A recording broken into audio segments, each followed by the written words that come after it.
Today is Sunday, the 14th of October 2018.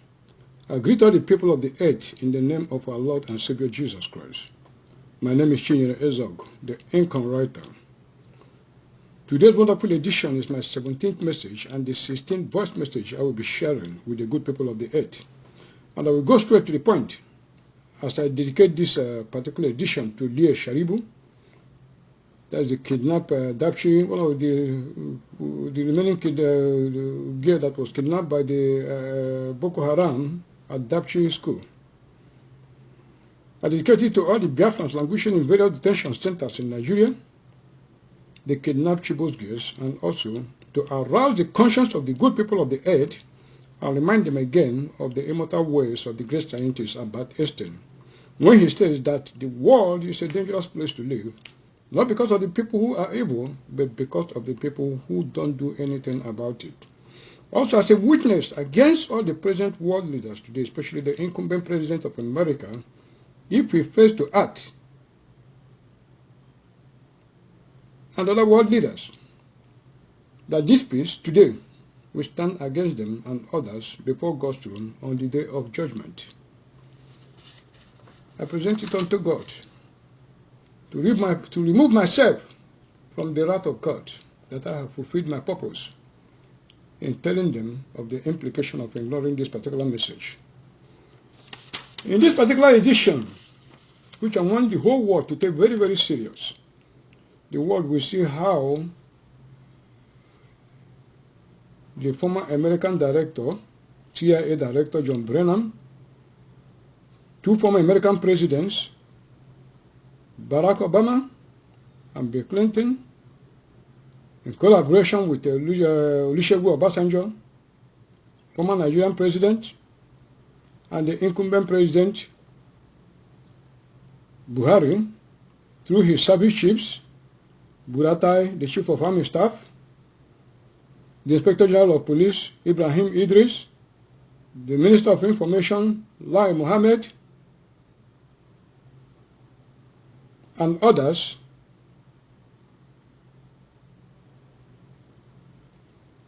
plotted and kidnapped the Chibok girls and the Dapchi school girls. I want people to follow gradually so that they will understand the import of this very, very, very serious thing that we'll be discussing today. Very, very serious. Let me start with this news report. We will soon kill Leah Sharibu, Boko Haram threatens after killing Red Cross worker. This was on September 17 of 2018. The news report reads, Red Cross has condemned the killings of Salifuna Husseini Ahmed, one of the 3 humanitarian workers it abducted in Ran, Borno State on March 1, 2018. Ahmed was shot from behind by a member of the Islamic State West Africa province, that is ISWAP, a faction of Boko Haram. In August, the 3 health workers begged President Buhari to rescue them from captivity, saying Boko Haram had given them the final warning. The soldiers claimed that they had contacted government over the captives, but did not get any response.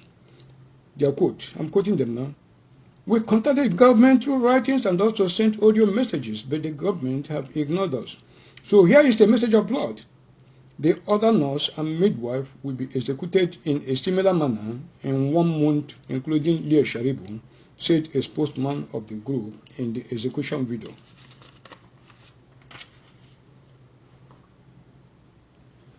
Okay. We now look at another news report again. Buhari condemns killings of aid workers by Boko Haram. This is in Punch of September 17, 2018. I'm going through the report. President Muhammadu Buhari on Monday condemned the killings of an aid worker who was kidnapped about 6 months ago in Ran, Borno State, by Boko Haram terrorist group.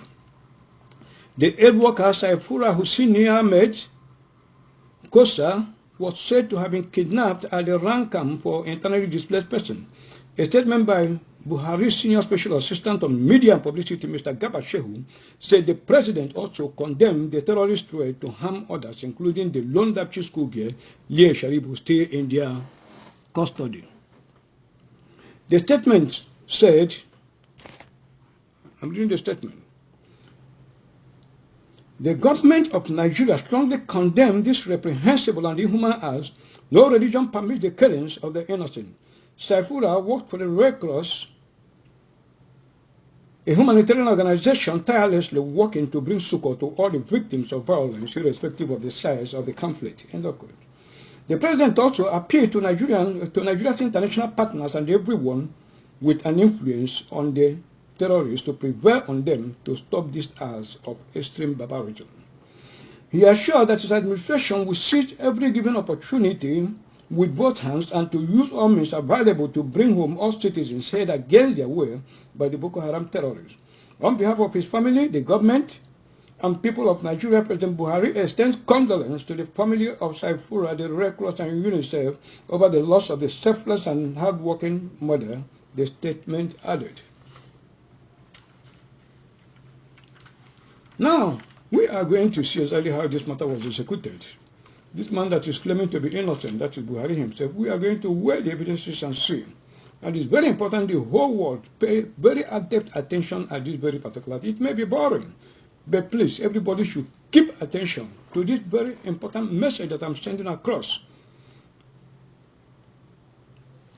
In my fourth voice message on Thursday, November 9, 2017, I revealed that the sponsors of the kidnapping of the Chibok school girls in Nigeria used a combination of terrorists from the late Muhammad Yusuf Islamist militant Boko Haram group that he founded in 2002. Merged with some members of the original Boko Haram founded between 1999 to the year 2000 in the guise of Operation Focus Relief by the then two sitting presidents of Bill Clinton of America and Olusegun Obasanjo of Nigeria, who were actually the chief sponsors of the kidnapping of the Chibok secondary school girls for the purpose of later pretending to assist the SY government of Goodluck Ebele Jonathan regain their freedom, thereby softening the mind of the then President Goodluck Jonathan, who in turn will reciprocate by allowing the remaining demarcation of the boundary adjustment between Nigeria and Cameroon proceed as they wanted it to go in their claim of more Nigerian territories after stealing Bakassi Peninsula using the manipulated miscarriage of justice by the International Court of Justice on October 10, 2002. You see, but they don't change their mind and use the same Boko Haram instead to remove the same Goodluck Ebele Jonathan and bring this incumbent Buhari, President Buhari, to office. That was exactly what they did. After the kidnapping of the Chibok secondary school girls on 14 April 2014, and in order to make it impossible for the world to dictate how the kidnapping was carried out, the strong elements of the late Yusuf-led Boko Haram that merged with some selected members of the original Boko Haram founded by former President Bill Clinton and former President Olusegun Obasanjo in the guise of Operation Focus Relief in 2000 were separated, which was how the so-called splinter group of the Boko Haram emerged. I want the world to listen. This is a legal document that I'm presenting. The sponsors of the kidnapping of the Chibok school girls anchored their operation through American security agencies under the leadership of former CIA Director John Brennan. In April 2016, the Nigerian Army announced that they have arrested, I want the world to take particular notice of names and dates mentioned, that they have arrested Khalid Abba Nawi at Lokoja, capital of Kogi State in north central part of Nigeria. Khalid Abawani, whose real name is Osman Omar Abubakar.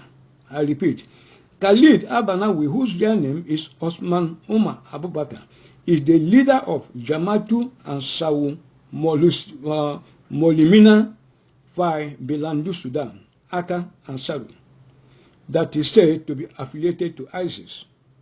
Khalid Abanawi is the leader of the so-called splinter group of Boko Haram that I revered, merged with selected members of the original Boko Haram of 2000 created by Clinton and Obasanjo that were used to kidnap the Chibok schoolgirls.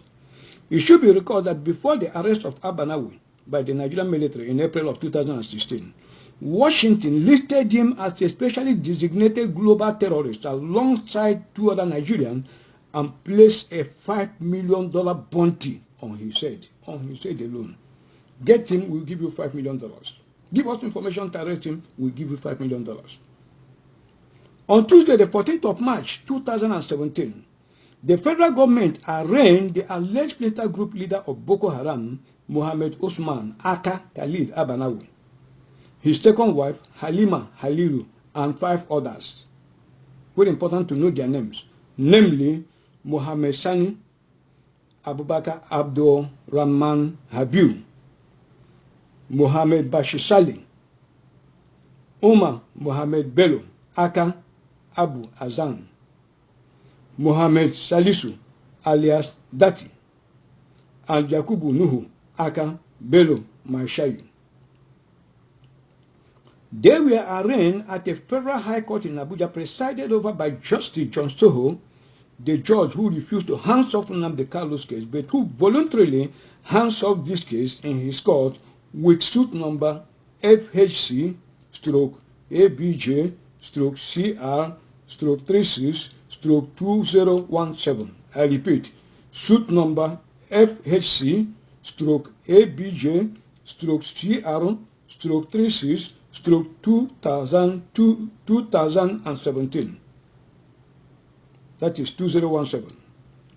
Khalid Abawani and the 5 others named above, as I revealed in my audio message of November 9, 2017, were some of the strong elements of the late Mohammed Yusuf-led Boko Haram that merged with some selected first batch of the main Boko Haram terrorists of Operation Poker Relief that were used to kidnap the Chibok school girls and afterwards balkanized into the so-called splinter group led by Abanawi.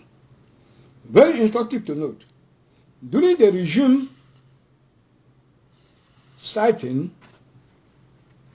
of their case on October 2, 2017, the federal government requested for the defendants Abanawi and co to be kept in DSS detention facility instead of the Kuje prison because, according to the federal government prosecution of the case, Mr. M.S. Labaran, as reported in the Vanguard newspaper of October 3, 2017, the request was hinged, I want people to note, on security reasons owing to their positions in the Boko Haram hierarchy. The prosecutor said it would not be in the interest of public safety and national security to remand the defendants in prison custody, as they requested, stressing that Kuje prison was not sufficient to protect the Abanawi, who leads a breakaway of the Abubakar Shekau faction, adding that they are one of the most wanted terrorists in the world, meaning they have been kept in the DSS custody and are supposed to be there till dead. The defendants are answering to an 11-count terrorism charge the federal government preferred against them, including kidnapping and hostage taking. I want people to note the gravity of the offense these people committed. Federal government had in the charge before the court, among other things, alleged that the defendants, being leaders of the Boko Haram cells, were involved in the killing of 11 foreigners in northern Nigeria between 2011 and 2013. The Punch newspaper of March 14, 2017 provided more details about some of the murdered expatriate workers. According to the news report, the defendants were said to have in 2013 at the Kirima Boko Haram camp in Sambisa murdered 7 internationally protected persons. The murdered expatriates were named as 1. Carlos Baus Aziz, Brendan Vohen, Silvano Trevisin, Konstantinos Karas, Gaida Yassa Saad, this one is a female, Julia Ibrahim Ekol, and Emma El Andari. The terrorists allegedly buried the bodies of the murdered expatriates in shallow grave. Are you beginning to see this? The source of the DSS claim that IPOB killed the Hausa Fulani people, herdsmen, and buried them in a forest in Isukwate. Have you seen it? Now continue with the report. In that my audio conversation of Thursday, November 9, I want people to know the date. In that my audio conversation of Thursday, November 9, 2017, I stated that if one goes through the remaining charges the federal government of Nigeria under President Muhammadu Buhari brought against these high-profile terrorists, one will notice that the federal government of Nigeria intentionally did not mention anything about their involvement in the kidnap of the Chibok secondary school girls or mention anything at all about the kidnap of the Chibok school girls. In their case, Yet, these are some of the main real terrorists that participated in the kidnapping of the Chibok schoolgirls. Do you know why the federal government did not mention anything pertaining to the involvement in that kidnap of the Chibok schoolgirls? Because it will expose the secret of the American security chief's involvement in the kidnap of the Chibok schoolgirls and other heinous activities that are daily committed in Nigeria. I concluded that edition by stating that I want the world to listen and mark today's date. And that day's date was Thursday, November 9th, 2012. And see what is going to happen to them after this date. That is, Abawani and 5 of his accomplices. They will either kill them or secretly release them, because that is the man Khalid Abawani that we will use to show the CIA and other American security agencies' collaboration with the Boko Haram terrorist group in Nigeria. It is through him, Khalid Abawani, that we will use to prove that John Kerry, the former American Secretary of State, is the same as General Aldo Abalaja, spokesman of Niger Delta Greenland Justice Mandate, NDG-JM. I will provide the evidences, and that God will have it. They are in the security net of Nigerian government. Let the world therefore demand for an international cooperation and taking over of the trials of these suspects, and let President Buhari hands up the case. That was the first leg of this story. That was then. Then the second leg of the story had to do with the supposed abduction of the 110 Dapchi schoolgirls on February 19, 2018, 110 or 111, which was the subject of my audio message of Sunday, April 29, 2018. I want you to know the date again of Sunday, April 29, 2018, the eve of President Buhari's scheduled official visit to Washington that took place on Monday, the 30th of April 2018. Very important. I clearly stated in my audio WhatsApp conversation on April 29, 2018, that the kidnap of the Chibok secondary school girls precipitated the later arranged abduction of the 110 Dapchi school girls. In the same vein that my expose on Thursday, November 9, 2017 on the identities of the real Boko Haram terrorists that were used to kidnap the Chibok school girls precipitated the kidnap of the 110 Dapchi school girls. It is very important to recall that when most of the 110 or 111 Dapchi school girls purported to have been kidnapped by the Boko Haram terrorists were returned from where they kept them, the Nigerian Minister of Information and Culture, Alhaji Lai Mohammed, told the world in his message, in his media briefing in Maiduguri on the Boko Haram return of 104 out of the 110 or 11 girls that were abducted from their school at Dapchi, that no ransom was paid. That the girls were released, according to him, through back channel efforts and with the help of some friends of the country, and it was unconditional. I debunked the lies of Lai Mohammed that no ransom was paid and that their release was unconditional. According to him, going further in his explanation, states that what happened was that the abduction instead was a breach of the ceasefire talks between the insurgents and the government. Hence, it became a moral burden on the abductors. Can you imagine Boko Haram terrorists? Moral burden, having nobility, Christ-like nobility, to have moral, not to talk of burden. Can you imagine? Eh? They become a moral burden on the abductors.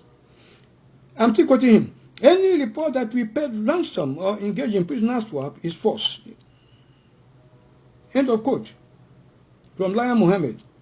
In setting right the lies of Lai Mohammed, I stated entirely in my WhatsApp audio conversation of Sunday, April 29, 2018, that the Dapchi school girls' arranged abduction on February 19, 2018 was contrived by the deep state, led by the leadership of the Democratic Party of America in collaboration with the Nigerian government in order to exchange the girls with the Khalid Abanawi-led Boko Haram commanders that are in the security net of Nigeria in order to bury the evidence of American CIA and other American security agencies' collaboration and sponsor of the Boko Haram terrorist group in Nigeria. As exposed in my WhatsApp conversation of November 9, 2017, Khalid Abanawi, real name Osman Omar Abubakar, the leader of Boko Haram splinter group, and his other accomplices in Nigeria's security net were secretly released in exchange for the released Dapchi school girls in order to destroy the evidence of proof of the Bill Clinton's to Barack Obama-led section of Americans' involvement in the kidnap of the Chibok school girls, particularly to destroy the evidence of proof that John Kerry, the former American Secretary of State, is the same as General Ado Abalaja, spokesman of the Niger Delta Greenland Justice Mandate, NDGJM, that once were previously the most sophisticated and most dangerous armed groups in the history of the Niger Delta, bombing and destroying highly sophisticated oil installations in the Niger Delta area to make it appear as acts of sabotage being carried out by genuine Niger Delta agitators to provide the needed cover and excuse for Nigerian government military invasion of the Niger Delta, just to use that excuse and wipe them out. Then suddenly ceased their activities and disappeared from the scene almost as if they never existed. Why? Because of my expose on his dual journalist role in the publication I did in December 17, 2016 that decoded his speech in Sokoto, which I have been serializing on WhatsApp. That was my conversation of April 29, 2018. Then suddenly, 4 months later, by August 16, 2018, the media was awash with United Nations report that stated that cash economy was the primary driver of Boko Haram activities, in which they reported that the Nigerian government, contrary to the lies spread through the Minister of Information and Culture, Lai Mohammed, that no ransom was paid for the release of the Dapchi school girls. Large sums of money was indeed paid by the Nigerian government to the Boko Haram terrorists for the release of the girls, all Muslims. The only Christian girl, Leah Sharibu, that refused to convert to Islam is still in the custody of the Boko Haram till date, with others speculated to have died after their release of 104 girls. About 5 girls, they claim the 5 girls have died. It is in the conscience of the world leaders, anywhere they are. In the conscience of all humanity, anywhere they are. The full report of the United Nations on cash economy risks. I'm going to read that full report for you so that you see. That report was contained in the Punch of August 16, 2018, under the heading Cash Economy Encouraging Boko Haram Activities, that is by the United Nations. Now, this is the report. It said the predominance of the cash economy is a major factor encouraging the nefarious activities of the Boko Haram and other terrorist groups in the Lake Chad Basin region, the United Nations report has revealed. This was contained in the 22nd report of the Analytical Support and Sanction Monitoring Team pursuant to Resolution 2368 of 2017 concerning Islamic State in Iraq and the Levant, ISIL, Daesh, Al-Qaeda, and associated individuals and entities. The report was submitted to the Security Council Committee pursuant to Resolution 1267, 1999. Resolution 1989 of 2011 and Resolution 2253 of 2015 concerning ISIL, Daesh, Al-Qaeda, and associated individuals, groups, undertakings, and entities. The United Nations said that the number of doctrinally based non-governmental organizations sending funds to local terrorist groups was growing, and member states were concerned that radicalization was increasing the threat level in the Sahel. The report said, meanwhile, Boko Haram and the Islamic State West Africa province, that is ISWAP, have had a similar impact in their areas of control, including the Lake Chad Basin. The predominance in the region of the cash economy without control is conducive to terrorist groups funded by extortion, charitable donations, smuggling, remittances, and kidnapping. In Nigeria, 111 schoolgirls from the town of Dapchi were kidnapped on 18 April 2018 and released by ISWAP on 21 May 2018 in exchange for a large ransom payment. That's the United Nations report. The report stated, the report was signed by Edmund Pitton Brown, Coordinator Analytical Support and Sanctions Monitoring Team, who said the report was comprehensive and independent, and Kairat Omaru, Chair Security Council Committee. The United Security Council Committee on Aqida sanctions blacklisted and imposed sanctions on the Islamic militant group Boko Haram in 2014 after the insurgents kidnapped more than 200 Chibok schoolgirls. The designation, which came into effect after no objections were raised by the Security Council 15 members, subjected Boko Haram to United Nations sanctions, including an arms embargo, access freeze, and travel ban. As I stated in my recent conversation on WhatsApp, that God cannot work for us but can only work with us, which we have started doing, that made God to start fulfilling his own part of his promise. In a Swiss irony of fate, God caught them in their own craftiness when he boomeranged their evil storming of the Legislative Assembly in Abuja, as God used the brave and salutary counter-confrontational stance of Honorable Boma Goodhead, a brave woman that confronted the DSS marked operatives that locked down the National Assembly on August 7, 2018 in Abuja.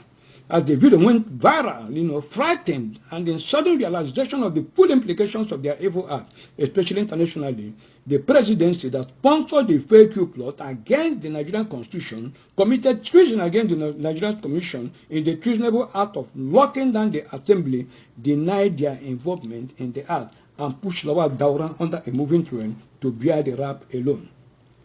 God, using the very frightened acting president Yemi Osibanjo, pulled up the second most important evil arrowhead of the devilish cabal, whom they have been using to anchor all their atrocities, Lawal Daura, who was sacked from his position as the Director General of the DSS, that is still reverberating in the kingdom of darkness, the dead. And yet unknown to Nigerians and the world, President Buhari, that was then, I'm referring to another report, and his collaborators are not only scheming to return Lawal Daura to his old position, but that Lawal Daura still controls and directs a section of the DSS that the acting director, Matthew Seyefa, has no control over.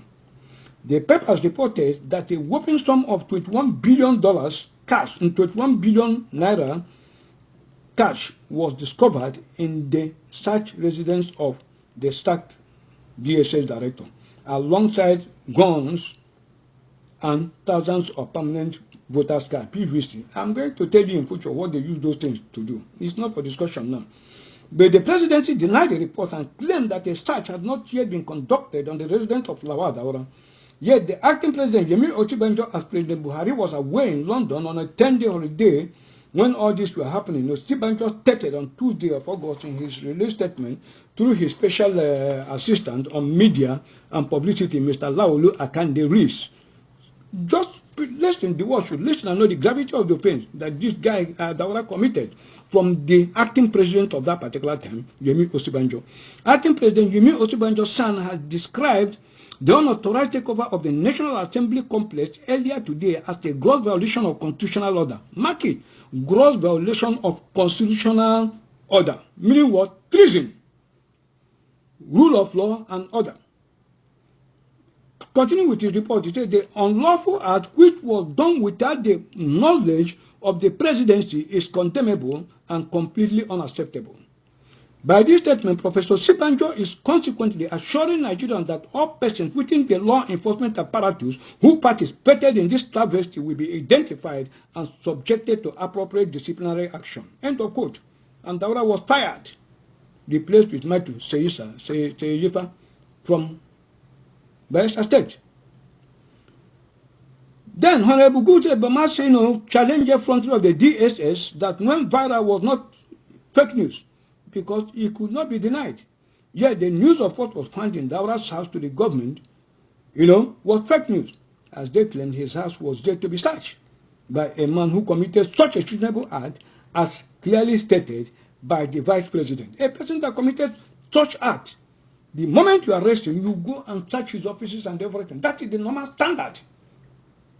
That is the normal standard everywhere. All his associates should round them up immediately for this high treasonable offense that this man committed, if you know you're not involved. But look at them. They claim that his house has never been searched, which explains that They are participants in what the man did, and just sacrifice him.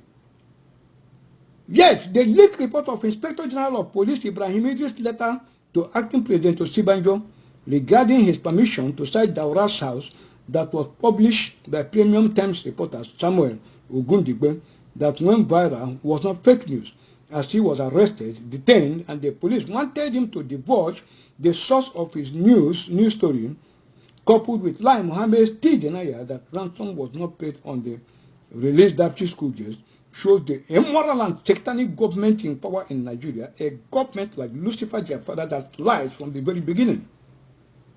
Liars! Now, what do we get from the presidency? From President Buhari himself, from his faraway London base, on the stacked Lawal Daura's fate. A speculation was rife that he is being detained on orders from the acting vice president. Buhari pretended that he was in support of what they did. He pretended that he was in support.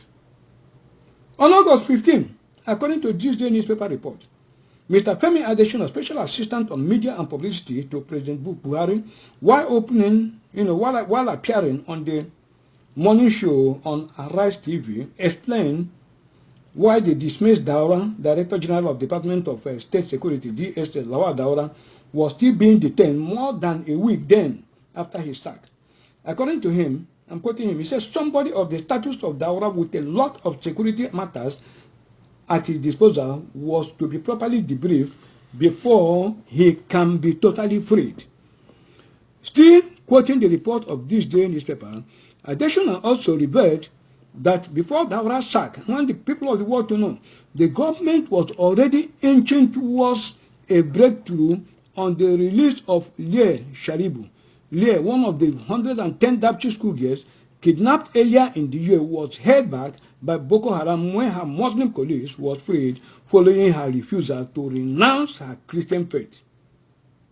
You are going to see how sadistic these people are. That shows the complete wicked evil mind of Buhari towards Christians. The world will see it through Lie Sharibu, and why Biafrans will have to leave Nigeria. And his mathematical equation of people that voted 5% for him. You're going to see the wickedness. Small girl of 15 years, less than 15 years. They held her in custody, claiming that she's Boko Haram. That's the word, just listen. It should be recalled that on March 12, 2017, while receiving the then American Secretary of State, Rex Tillerson, another of their accomplices, don't worry yourself, at the presidential villa in Abuja, President Buhari, through his spokesman, Femi Adesina, told the world that Nigeria is working in concert with international organizations. Two international organizations are their partners, CNN, United Nations, all those British government, all those criminal organizations. They are the international Red Cross and so on and so forth. They are the people that are referring and negotiators to ensure that the kidnapped Dapchi school girls were released unharmed by their captors. We are trying to be careful. It is better to get our girls back alive, he said. It should equally be recalled that Buhari asked the United Nations, a whole United Nations, to help them to negotiate for the release of Boko Haram captives, Boko Haram victims that are held hostage by Boko Haram. Why did Buhari involve the United Nations? Because he knows the involvement in it. Even though Kofi Annan is dead. They were all part of the accomplice of these atrocities that were going on. The same United Nations, the same Kofi Annan, this late Kofi Annan that the world are crying out, raising all sorts of good tidings about him. They were the same people with Bill Clinton who organized the Rwanda massacre in 1994. They are the same people. Look at it. What they're planning against the Biafrans. It should also be recalled that on March 24, 2018, while visiting the Military Command and Control Center Mai Malali Cantonment, Meduguri, the Inspector General of Police, Mr. Ibrahim Idris, told journalists that the abducted Dapchi schoolgirls, Lie Sharibu, the only remaining one in captivity of Boko Haram, will soon be released. The Punch newspaper of March 25, 2018 reports.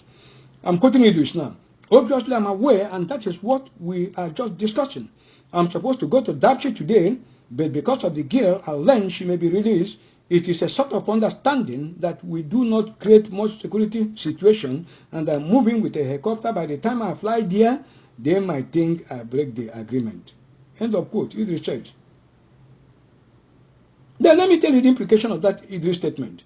This statement of Ibrahim Idris was exactly the main reason why Leah Sharibu was not released then as was agreed, because the connivance of the presidency in the abduction of the Dapchi school girls would have been very obvious if Leah Sharibu was released as scheduled after the Inspector General of Police Ibrahim Idris press interview. Can the world understand the dilemma the presidency and the American security agencies are currently facing in the unintended sack of Lawal Daura? That today, that was when I wrote this report, I'm still recalling for you, the 26th day of August. When I had this conversation on WhatsApp, 2018, that I am making this revelation, that I made it more than 17 days after the Daura sack. Then, the response from the president is mum, a wall of silence. Why? Because God caught them in their own craftiness. Just as stated earlier, that Khalid Abawani is the man we will use to show that former American Secretary of State John Kerry is same as General Ado Abalaja, spokesman of Niger Delta Greenland Justice mandate. Lawal Daura is the proof that will be used to show, as I revealed in my expose in the kidnappers of the Chibok secondary school girls and the Dapchi school girls, that no abduction took place on the Dapchi school girls, but rather the American security agencies, through the former director of CIA, John Brennan, in direct collaboration with the Nigerian security authorities, especially the leadership of the military and police force, through the former Director General of the DSS, Lawal Daura, kidnapped the Dapchi girls in order to use their kidnap to exchange for the Abanawi and 5 other Boko Haram commanders that were used in the Chibok school girls kidnapped that are in the security net of Nigeria. That is the number one proof. Let me give you the number one proof. The world should ask the Nigerian government to provide Khalid Abawani, whose real name is Mohammed Osman. The 5 others are Mohammed Sani, Abubakar Abdurrahman Habibu, Mohammed Bashir Sali, Omar Mohammed Bello, Aka Abu Azani, Mohammed Salisu, alias Dati, and Yakubu Nuhu, alias Bello Manshagi. They were charged, among other things, with the murder of a total of 11 foreign expatriate workers, and are supposed to be in the DSS custody to date. It is no longer a local case, and they must be produced now. Khalid Abawani, as a suspect, may have been eliminated by the deep state in order to cut off the evidence that will lead to John Kerry's that will lead to John Kerry, the former American Secretary of State. Then the supposed ransom Buhari paid in foreign currency for the release of the so-called Dapchi school girls were simply shared among their Nigerian counterparts, collaborators, including the Minister of Information and Culture, Lai Mohammed, which was why, in spite of United Nations report to the contrary, he still consistently denied that no ransom was paid for the release of the Dapchi school girls. I want the world to look at a very important news report we are going to use to validate what I have been saying so far, that they shared the money, the ransom money that Buhari released, that they shared it among themselves. This report is very, very important that the world follow in this particular report. This was the report of the Punch newspaper of August 13, 2018. It says anti-grad group drags Daura to EFCC over foreign account. The report reads, a civil society organization, Coalition Against Corruption and Bad Government, Kakobag, says it had called for the probe of the sacked Director General of the Department of State Service, Mr. Lawal Daura, for his alleged link with two fraudulent foreign bank accounts. The group alleged that part of the over £3 million released by the federal government to be paid as ransom to Boko Haram for the release of Dapchi school girls was diverted into two foreign accounts operated by a Nigerian security chief under the pseudonym Awal Kalamu. That is number one. Then if you did not pay them ransom and you diverted the money, how then were you able to bring the 104 gates you said were released through back channel agreement and all that? You didn't pay ransom. Then how did you get them released? That is one big question. Now the report continues.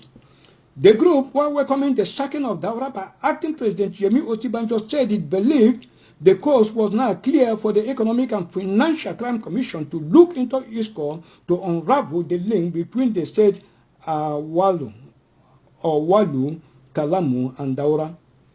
Walu Kalamu is spelled as A-U-W-A-L-U. Walu Kalamu is K-A-L-L-A-M-U, Kalumu, and Daura. I'm still quoting them. We have been calling on the EFCC for some weeks now to unravel the mysterious face behind the name Walu Kalamu, which is a pseudonym used to operate two foreign accounts into which some part of the over £3 million allegedly paid by the Nigerian government to secure the release of some of the schoolgirls abducted from Chibok and Dapchi towns in Borno State and Yobe State, where respectively have been traced to. Can you well imagine? We are glad to tell Nigerians that our formal petition with documentary evidences is now ready and will be submitted to the EFCC on Tuesday in Abuja so that the anti-crime agency can have a lead to work on it, unraveling the link between Daura and the name of Walu Kalamu, the CSO, in a statement on Sunday by its chairman, Alhaji Toyin Rahim said.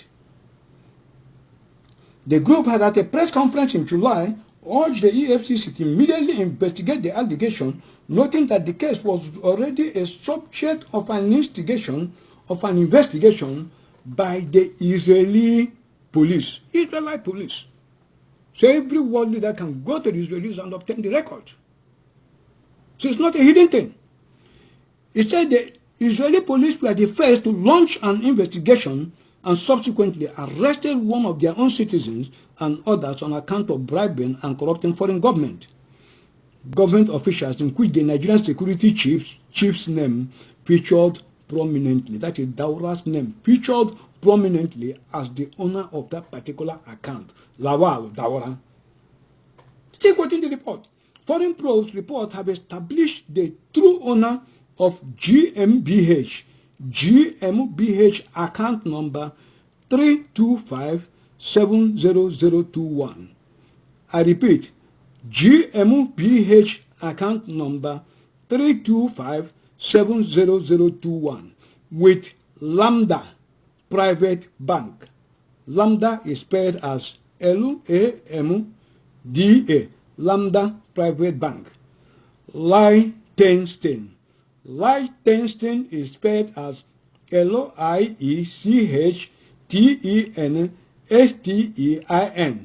under the pseudonym Walu Kalamu. Walu Kalamu is spelled as A-U-W-A-L-U for Walu, Kalamu, K-A-L-L-A-M-U. As the sole signatory, Walu and Kalamu are said to be the Arabic synonyms of Nigerian names. That is the Arabic synonyms of Daura's name. That's the report. Still quoting them. Kakobas is determined to see that investigation in this matter is not stalled by any means whatsoever.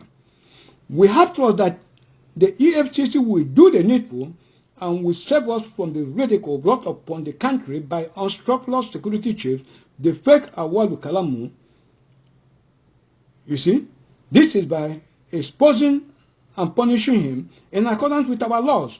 Only this will prove to the world our seriousness in the fight against corruption. What did Buhari do? Boom! He closed his eyes.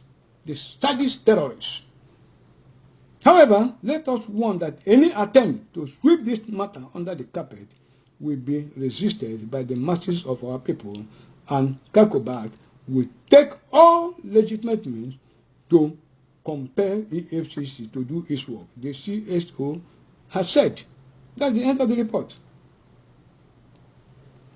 Have the world seen their lies on the kidnap of the Dapchi school girls and the continued criminal keeping in their custody of the only remaining girl, Leah Sharibu, a Christian who refused to renounce her Christian faith, as the very Buhari government that is pretending to be negotiating with the Boko Haram terrorists are the one and the same Boko Haram terrorists that kidnapped the girls in the first place and are still keeping Leah Sharibu till date. The ransom money paid for their release was simply shared among the kidnappers of Daura, among the kidnappers. That is Daura, the staff director of DSS, Chief of Army Staff, Lieutenant General Tuko Yusuf Buratai, appointed by Buhari since July 2015. Up to today, he's still there. They are waiting to complete their jihad. The Inspector General of Police, Ibrahim Idris Potun, appointed by Buhari on 21 March 2016 to replace Solomon Arise, who retired from the police force on 21 June 2016. He's still there. Lawyer Muhammad himself, the editor and chief masquerade of Lion, the Minister of Information and Culture, among others of their many collaborators. This is exactly where I ended my WhatsApp conversation of Sunday, August 26, 2018. It's where I ended. All these things I've been reading to you are discussions I had in the past. It is very important we review the events of development from that 26th day of August to date to see what has been going on in their evil scheme to foreclose the case of Mohammed Osman Aka, Khalid Abawani, and plot the desperate plot currently on today. The highest years they are making as of today. I am making this report. Mark today's date, Sunday, 14th of October 2018. The most desperate heads to smuggle back Leah Sharibu from wherever they kept her. Very important we note, let us note Daura's comment on his predicament before we now weigh other evidences, which will bring us to Vanguard newspaper report of August 29, 2019. We are now evaluating. Let us now look at what has been going on from today onwards. Let us review the actions of government since today. Now, what did Daura say? For you to know the extent of the involvement of the people that are involved in this particular thing. I'm reading the statement of Daura, what he said himself, through his associate. Very important. I hope the world is listening. When they condemn Nigeria, they call Nigeria Zud, people cannot understand. I was the very first scientist who decoded far back in 1999, 1998, that Nigeria is the headquarters of Satan. I was the very first person. They stole Bakassi through, used Mike Adenuga's Globacom. That was how Obasanjo laundered that the money he got from them. That was how he laundered it. They stole it, gave it to Cameroon, and went to Cameroon and built all their refineries there. And they say they are doing fuel subsidy. Are they doing any fuel subsidy? They take our crude, you sell it to the international market. Then the same Nigerian oil, they are piping through the sell-off of Sakati in Bakassi Peninsula. They refine it in their refinery and send it back to us. And Nigeria is paying billions of money every day.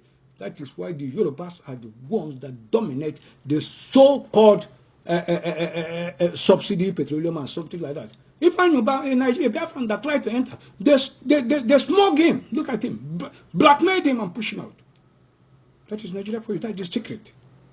I am the first scientist that revealed, showed Nigerians that Bakassi Peninsula is the lost biblical garden of Eden, where God planted a garden and put Adam and Eve. That is the Bakassi Peninsula you are looking at. I'm the first scientist, let them go there. And they will find out. I said there is going to be an international confrontational and intellectual knock-on among all the whole people of this earth. We are going to use it to prove the identity of God. I am going to challenge all the whole scientists in this world, all the whole allies, every human being in this world. We are going to put a challenge. That challenge is coming. I'm going to preach it in the next message. And then we shall see which race are more intelligent. It is going to happen. I will tell them another thing. I was the first person I have told them the reason for this, they don't know it. The air planet is animated. It feels like you feed. It feeds on blood of negative people. That is the satanic sacrifices going on in Nigeria, which is the only country that can beat Satan on large-scale super breakfast alone. The only country that can afford it. What is his food? Blood of innocent people. And we are talking and people, I think we are joking. I want them to look at this report. This report can never be buried. Anywhere you go in this world, this report will come out. We must challenge this report and we will get it to the end and we shall see the end of it all. Now, look at Daura. Daura now, they are going to kill him. This Daura now, back to this day, you see what will happen to Daura. Now, heads will start to fall up and down because they don't know what to do. Just watch today's date and you are going to see. What did Daura say? I'm quoting the report of Vanguard, August 29, 2018. It said the last have not been heard of the Stack Director General of Department of State Service, DSS, Lawal Daura, as PR Nigeria learned on good authority that neither was he given query, can you imagine, over any issue nor indicted on his handling of affairs of the services until his sack. Then you tell me you are talking of one Nigeria. Look at how sad we got to hopeless man. Nigeria, your fatherland. Your father. So we are now pocket servants of you and your grandfather, who said we will never rule over you. We will subjugate the scout as a conquered territory. Scatter all our plans that you can never allow them to rule over you.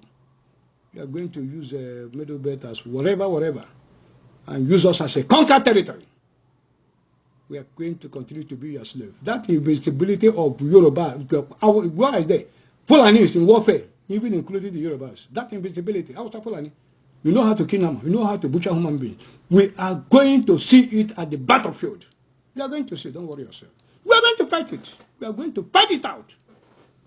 Don't worry. Look at the statement of Daura. He said the last had not been heard of the Stack Director General of the Department of State Service, DSS, Lawal Daura, as PR Nigeria learned on good authority that neither was he given query over any issue nor indicted on his handling of affairs of the services until his sack.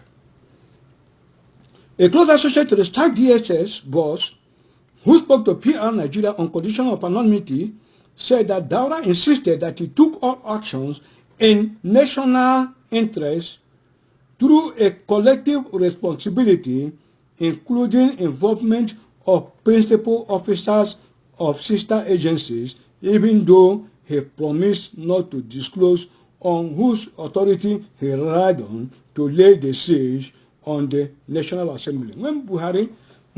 How I got involved inside this activism, that was when they killed Abiola and all that. When Babangida and all that election, he said it's national interest. This one is saying, we are going to decode that nation you are talking about. We know that nation you people have in mind. All the whole security chief from one corner and you tell national interest. We are going to know that nation you are referring to. All of you will tell us that nation. All of you. Your tails are all born. I am the man that will destroy all of you. God have appointed me. My job is to see to the destruction of Nigeria and nothing. All these prayers you people are praying. It doesn't cross me. All those prayers don't ascend up. Their prayers are all in my pocket. I am the angel of destruction of the Nigerian empire. Quote me.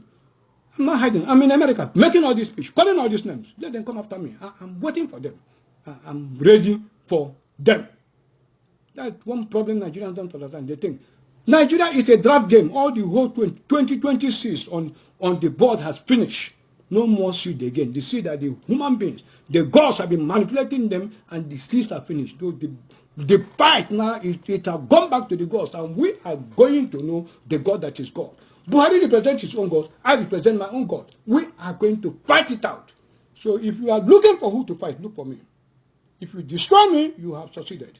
But even if you destroy me, if you kill me today, I will rise up again. And this war must be fought to the last conclusions. All these world leaders, I will judge all of you. That is why I'm reading this statement to all of you. I will judge all of you will see God. I will be the person that will judge all of you. And I will read this statement to all of you. And I will use it to judge you people. We are going to defy gravity in this world. And you are going to see that all these scientific puzzles and all this rubbish, we are going to nullify it, retire it, defy every law known by man. the world is going to see what they have never seen before, what they have never tried before. They think it's a lie. They knew that there is no peaceful way of breaking a heterogeneous scientific like Nigeria. They are preparing for war. That is why Buhari have banned more than 50 Nigerians, Jonah John, Danjuma, and all of them. They want to slaughter all of them because they want their jihad already to commence. Buhari is not preparing for election. In the other former broadcast has said it. When they finish their killing, they will call the Igbos. We will give you vice president. That was why they choose P2B. That is why even APC said, we like to choose Igbo man too. Don't worry yourself. The election are not going to hold it. We are going to stop you on your track without fight. Intellectual ability, we are going to nullify it and trap you, all of you. You are going to see what is going to happen. Don't worry. So I'm still quoting Daura what he said. He said the source further said that while the former DSS boss has not officially handed over up to now, his house, both in Asokoro and Guapa, were thoroughly searched in the night and nothing incriminating were found, and all items found, including necklace, praying mat, CDS, ATM, and women's bag, documents and receipts have been duly returned to him accordingly. The source further disclosed that Daura felt demoralized after being tagged as a mole of the opposition element for laying a siege on the National Assembly, the source said. Daura has been completely demoralized by the widespread insinuations of working for the opposition when he took daring moves to protect the presidency. Can you imagine?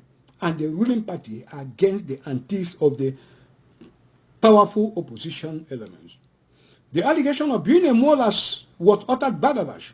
However, the new development from the sacked Daura-born security chief has contradicted the report submitted by the Inspector General of Police, IGP Idris Ibrahim, that Lawal Daura has confessed that he deployed hooded operatives of the Secret Service to the National Assembly complex based on intelligence reports that unauthorized persons were planning to smuggle dangerous weapons and incriminating items into the federal legislative complex. I hope the world is listening. That is what it said.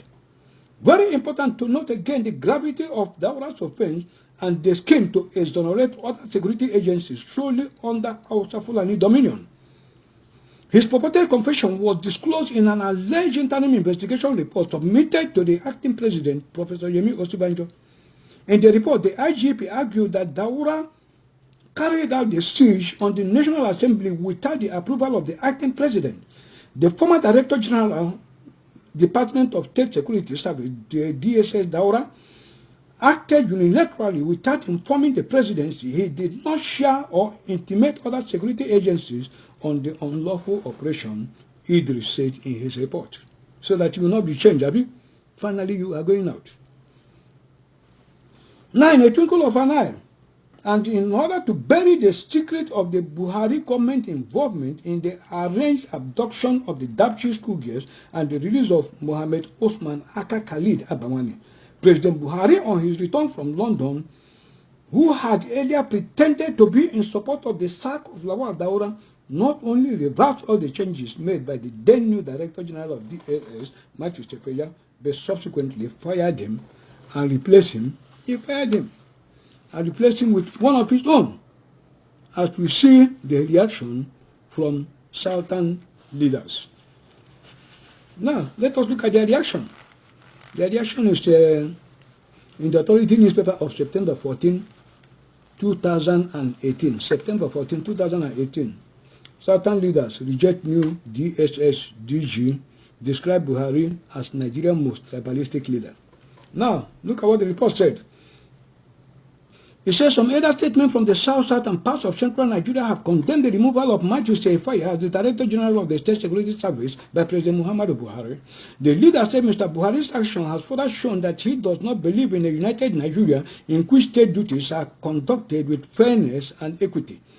The statement reads, the outright disregard for the condition practice precedents for a united Nigeria and an inclusive country, which President Buhari has become well known, No, it's the outright disregard for the condition precedent for United Nations and an inclusive country, which President Buhari has become well known for, was taken to a new high this evening with the removal of the acting DG of DSS, Mr. Matthew Sefeya, and replacement with Mr. Yusuf Magi Bichi from Kano. That you all can go to hell, it doesn't care. You just change the man and never talk to anybody. Then the report continued.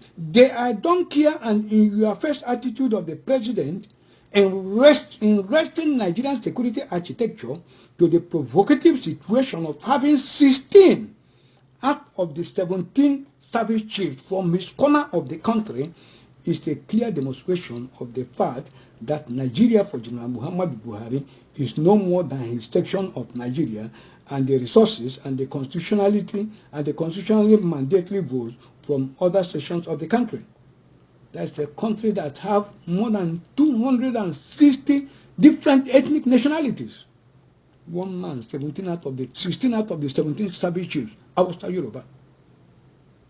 Only you, the least educated in Nigeria, the lowest in the population of the country, the worst illiterates, the section that have never contributed nothing for this, did not fight for the independence of Nigeria. Rather, when the independence was to come, even in 1958, they have to delay it for 2 years, that they are not ready. All the money they share in Nigeria, not even up to 5% come from their own area.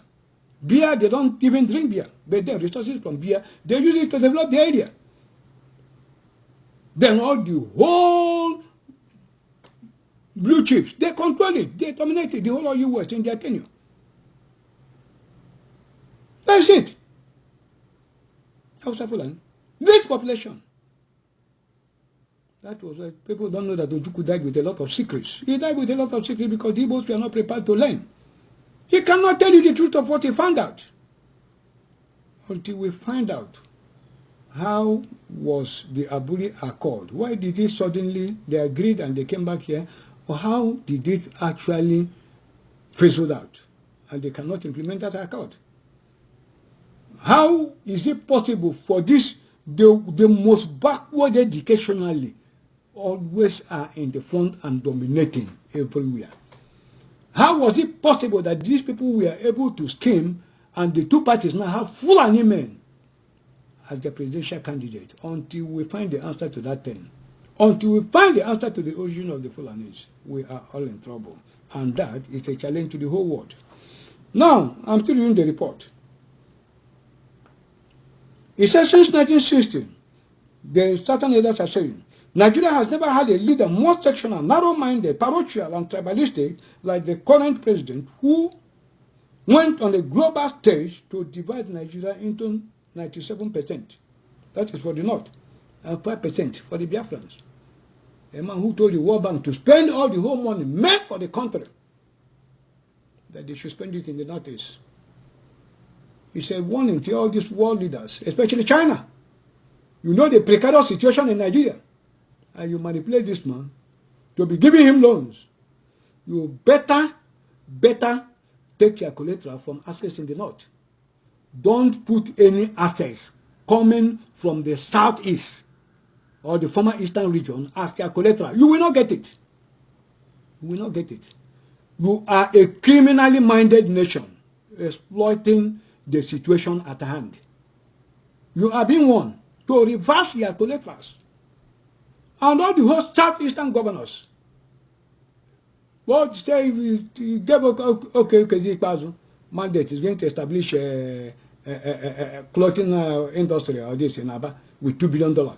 We don't need any loan from China for your development. You yourself, you said you want to take China are coming to invest $5 billion in Abia State, and we don't need them. If you do them, we are going to destroy you and your families. All of you, from A to Z. All these loans are taken. Go and revert. The same loan from China is still Soku Islamic bond. We don't need any infrastructural development with all these bonds. After all these things you people are building, when we get our republic, all those things are jargon. We are not going to use it. We are only going to use it we are only going to use all those decayed infrastructures to put up the best of infrastructures you can get anywhere in the world. That's the new nation we are looking at. Anything we are building is one. Everything will be brand new and the most beautiful everywhere in the whole world. Even if it takes us 1 year to accomplish one thing, that is what we are going to do. So we don't need all this rubbish.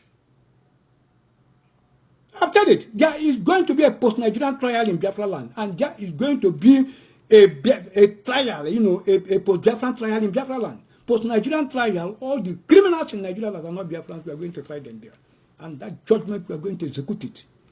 All of you, we are trying you. All these saboteurs in the eastern Nigeria, the southeast, all you governors and all this, we are going to try all of you. You are going to see, of course, that's no problem. Go and beat it. Don't finish and you come back. We are going to deal with all of you. Very soon, if they ask you to go and represent Igbo again, nobody will come out and say, I want to go and represent. That power, we are going to use you people and destroy Buhari. You are our captives. They will mind him. Don't mind him. Don't worry. Okorocha, all of you are in hot, boiling cauldron. We are going to squeeze their balls, man. We will squeeze it and we will twist it and we will bust it. You are going to see, we deal with you. Deal with and deal with all your progenitors. We are going to deal with all of them. We are going to deal with you, deal with their communities. Unless the communities stand up and denounce all of you, we are going to deal with you and tear all of you down. You are all marked. Don't worry. We are going to put you there. If it becomes necessary that we are going to have people to represent us after the so-called election, which we know who, we bring all of you back and say, okay, continue. But we are going to deal with all of you. Your boss, we will squeeze your boss. We will tell you that you're serving the people, that we are the people that own this power, and we must deal with you. You are all finished. That is why you are no longer talking again. And there's all this time you're jumping off. That time of that era have gone. You are the world will see a different thing. Don't worry yourself. So go. Let them use you. All these pastors, don't worry. You're this. By the time I preach about the pastors, all of you will run away. All of you will run away. Go all the Igbos in all these churches. Well, I'll give you one secret. I don't want to talk about them today, but let me give you one secret. They build their schools and everywhere. Do they build it in Biafra land? They don't build it. They only build their churches and collect money. Do you know why they build it? They say they are Christians because they know they will not stay there. They will run away. When they run away, they sell all those things and pocket their money and go away. That is the secret, but you people don't know. You get there, they are worshiping God. Do they know God? Go back to those churches and try to be partakers, the owners of that church. Go and bring all these churches you people are building. Go and look at the documents. Look at the signatories, the people that own that church. You see that you people that are paying that money, none of you is a thing. None of you knows. None of you owes the father in that building. That is the secret. And one other thing again, all your children going to all these Yoruba churches, they have all been indoctrinated. Go and try to retrieve their children. Find out that those children are not Igbo children again. They are Yoruba children. That is why Biafrans must marry Biafrans. Even in IPOB and all these people who are marrying people that are not Biafrans, especially married to British citizens, married to Yoruba citizens, married to Hausa citizens, don't allow any of them to handle any sensitive post in Biafra, even in your organization today. Remove them from all important posts. They are the saboteurs that give leakages. Remove all of them immediately. And from today, we will put it. No Biafran again will ever dare marry, especially from Yoruba. Or you marry from Hausa land, or you marry from British government. If you do it, you are committing a very serious offense. We are going to deal with all that. Let us finish what we are doing. It says, I'm still reading the report of the Niger Delta Elders. It says, since 1960, Nigeria has never had a leader more sectional, narrow, parochial, and tribalistic like the current president, who went on the global stage to divide Nigeria into 97% and 5%. We have looked critically at the profile of the acting DG, who was removed, and the one Buhari just appointed, and it is crystal clear that Dapchi does not come with any experience close to that of Seyefa. The only qualification for the appointment is therefore only the rapid nepotism of the president, which has seen him always masking personal and sectional interests as national interests. Besides, Dapchi is an out of the service system man, drafted by Mr. Lawan Daura in the days of his nepotism while at DSS. The next 6 most senior persons in line of succession at the DSS after Seyefa are from our findings are all Southerners, which may explain why the president picked a man who already retired from the DSS to lead because of ethnicity. Can you imagine that impudency from Buhari? You people are fearing Buhari. You Philistine. Yeah, David is standing before you. I'm going to cut off you. You are finished. Don't worry about that one. Don't you see what is going to happen to you? Don't, nonsense. Last kick of a dying horse, that is what you are doing. Nothing again. In the last publication I did, I said Biafra will come even by the year 2017. I don't know if it will be delayed up to now. I don't know, it can be delayed. So it is possible that maybe next year, by God's grace, we are going to say Happy New Year in the Biafran Republic. You see, that the president went ahead to dip himself further into the cocoon of ethnic erenditism in making this insensitive appointment shows clearly that he does not care a hoot about the unity, cohesion, and oneness of Nigeria. We reject this appointment and we do not shy in telling Mr. President that he no longer pretends that the country is one under him. In the last few days, there have been fears coming from the international community about the dangers that would come the way of Nigeria if Mr. President returns for another term. With his latest action, we add that the country is not safe in the remainder of his first tenure. Lastly, we ask Mr. President, are we still one country? Signed, Chief E.K. Clark, South-South, Chief Ayo Adibanjo, Southwest, Chief John Nwodo, Southeast, Dr. Vitalus Pogu, Medobet. I've told all of you in my past messages, Buhari want to die. He want to be a martyr for Islam. He want to die the way Samson died in the Bible. That is what he want to do. I've said it before and I will not repeat it, that the Fulani people are living inside the bush. The ones that live inside the bush are more than the ones that live inside the township. And the fact that the people inside the bush are suffering so much, so they want to give them an apport. There's no place to give them. The only way they can give them is to kill you, supplant you with them. When they kill you, they carry them and take and replace you. That is when the Fulani herdsmen, when they attack any place, what they do is they set the houses on fire. That is what happened. So Buhari want to continue to go on with that jihad. Jihad have already gone on. You don't know? Go and look at the think tank committee you have already set up. Wipe out. Coalition of Islamic countries, all of them, the whole Islamic world. They are preparing for the jihad. After that jihad, Buhari is ready to die. That is why Buhari had the idea. They will use Buhari to destroy Nigeria and use Atiku to tell you, oh, yeah, come back, let all of us come on. All of them, the same cooked plot by Buhari, all of them, they were all involved. That is the secret of what you see they are doing. Authored by the wicked British government. Don't worry, we are going, before you plan anything, I will decode it. As I'm here, before you plan anything in this planet, I will decode it. I will match and overpower you intellectually. Not all this, we are not joking, I'm going to say. That in a plot that will cross me, I will decode it. So the election, I will give my people the plot on how to destroy this election. I will tell you, don't worry yourself. I will put everything else arranged in my head. I have all of them. So, there's no problem. I continue with the report. Having started Matthew Seyefa and successfully replacing him with Mr. Yusuf Magaji, Bichi, you know, without anybody raising a whimper. Nobody can talk anything. Buhari the lion is there. Don't worry, especially the traditional rulers. I think that useless man, with the other one that went to meet Buhari, says from Muguta. A whole Ikone, they were the people that Ikone made where Ezeibo go and give Buhari the title of Obuago in Igbo land. With the other one that says Eze and Elijah. All of you will die the most horrible death in this world. I don't know how you will die, but God will so much flood you. The way you people will die will be so horrible in this world that any ear that see it will boomerang. Don't worry yourself. We will come after all of you. When the time comes, you are going to see it. There's no problem. Having started Matthew Seyefa successfully replacing him with Mr. Yusuf Magaji Bichi, President Buhari and his American CIA collaborators embarked on a highly sophisticated maneuvering and disinformation to confuse the world and make them believe that Mohammed Osman Aka Khalid Abawani, that the American government placed a whopping ransom reward of $5 million is not a real person. A person that his case was in court with case file. They are not trying to place it that he is not a real person. Replacing Mohammed Osman Aka Khalid Abawani, who is supposed to be in DAS custody with another person, as we can see in this subsequent reports. Using one of the major sponsors of Boko Haram terrorists, a starving senator, Senator Ali Ndume, whom it should still be recalled was previously charged in a case that Buhari later misdirected and killed, of providing Boko Haram terrorists with the full numbers of highly placed government officials, including the full numbers of the then Vice President of Nigeria, Namadi Sambo, and the then Attorney General of Nigeria.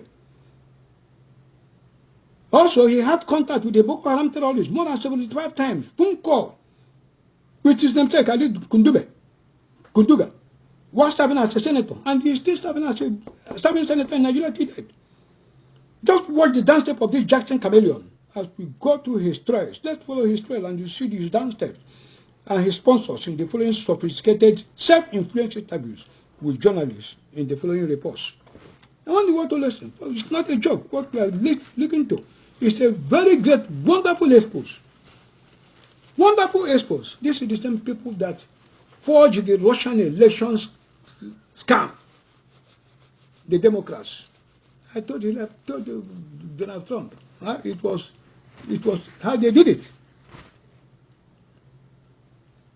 Well, I'm coming. Now look at this report. Ndume expresses concern over escalation of attacks in Northeast. This is Punch newspaper of September 8, 2018. I want people to follow. Let me read the report. It says Federal lawmaker Senator Ndume has expressed concern over the escalation of Boko Haram attacks on Nigerian troops and residents in the Northeast. Ndume, who represents Borno South Senatorial District, voiced his thought while speaking with journalists on Friday, the news agency of Nigeria reported. He stated that Boko Haram has launched several attacks which led to deaths of soldiers in Borno State and Yobe State. He said, I am worried of the sudden resurgence of Boko Haram in the Northeast. Some weeks ago, it was alleged that 48 soldiers were killed. On Tuesday, there was another attack in Wala, Poka, and Goza, where it was alleged that many passerbys were abducted. There was an attack some time ago in Chile, where many soldiers were killed. Another came in Zari. There was another one in Ujimtilo and Bama Aziz. I learned also that there was an attack on commuters along Meduguri to Ngala. All these attacks occurred in 2 months. He added, so I'm really worried. I'm sure the security agencies are also disturbed. I appreciate that changes were made as a result of the last attacks, but that is not enough. There are blind spots which security agencies must address and make the area clean instead of waiting on trenches and wait for what will happen. I think there should be some changes so that Boko Haram don't even think of coming to attack any troop. The military formation must always be on alert. I am not a military man, but whenever somebody always comes to your house without any fear, that means you are relapsed or sleeping. Ndume promised to visit the military chiefs and discuss further on areas of challenges to nip the scourge in the bud. Now, watch the next report. I said, watch the dance step of this Jackson chameleon. Watch the next report. It's coming. Boko Haram wants ransom for Ye Sharibu's freedom. It's shifting. Ndume, Punch, September 15, 2018. I'm reading the report. The lawmaker representing Borno South Territorial District, Ali Ndume, has urged the Nigerian Army to extend the anti-terrorism operation to the fringes of the Sambisa Forest and Mandura Mountains to flush out the remaining Boko Haram insurgents in the area. Ndume, who commended the military for their response to the recent attacks on Borno State, noted that the insurgency had increased recently. While speaking with Saturday Punch, that all these interviews are self-sought. He was the one that looked for the interviews. You go and call them to come and interview him. Because you have information and want to release those informations. You understand what I mean? Those things, you're taking those traps gradually. So expressed suspicion that the Boko Haram faction that abducted the Dapchi school girls, which was allegedly paid a ransom by the federal government to secure their release, except Lee Sharibu, must have been responsible for the recent attacks in the state. He said. According to him, still going further, he said, the stronger ones who still have the audacity to carry out major attacks are those from Mohammed Nunus. You see, the name is changing now. It's not the ones from the group of Abanawi, of the men Abanawi. It has now come to the ones from the, of Nun. You see? Mohammed Nun, Boko Haram faction, that is operating from the fringes, which is the group that we are suspecting got money from the negotiation for the release of the Dapchi gears. Now they are psychologically pressing for more money through propaganda by using Lie Sharibu. Yes, this is true because they must get money to carry out their operation, and the only sources of money is the ransom paid to them. But then the government is in a tight situation. Ndume, who admitted that the insurgency had increased after the Dapchi school gears were released, noted that the military had also intensified efforts to crush the insurgents. He added, I don't know exactly what is happening. The truth of the matter is that there is a resurface or escalation of intermittent attacks by the insurgents, over which I have raised the alarm and to which I have called the attention of the authorities, but I am happy with the response of the Nigerian army, particularly after the Chief of Army Staff, Lieutenant General Tuku Burate, ordered and relocated the operational headquarters of the army to Gozombali in Guzama local government area. That is very commendable. I am hoping that at the same time, they will also increase and intensify the fight against insurgency in other black spots in the Sambisa Forest and the Mandara Mountain and Gwazo local government area. End of this report. Have the world seen how gradually Muhammad Osman Aka Khalid Abanawi is subtly obliterated? Then the final clincher from Dume on complete removal of Muhammad Usman Aka Khalid Abawani from the scene, we can see from the next report.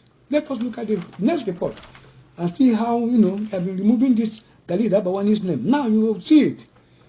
You will see how he finally pushed it out. That is Muhammad Usman. It will never appear again. See how they will supplant his name with the that is Muhammad Osman Aka Khalid Abawani. How they will remove him and use no to supplant him. Now look at what happened. I'm reading the Boko Haram Ndume Haste military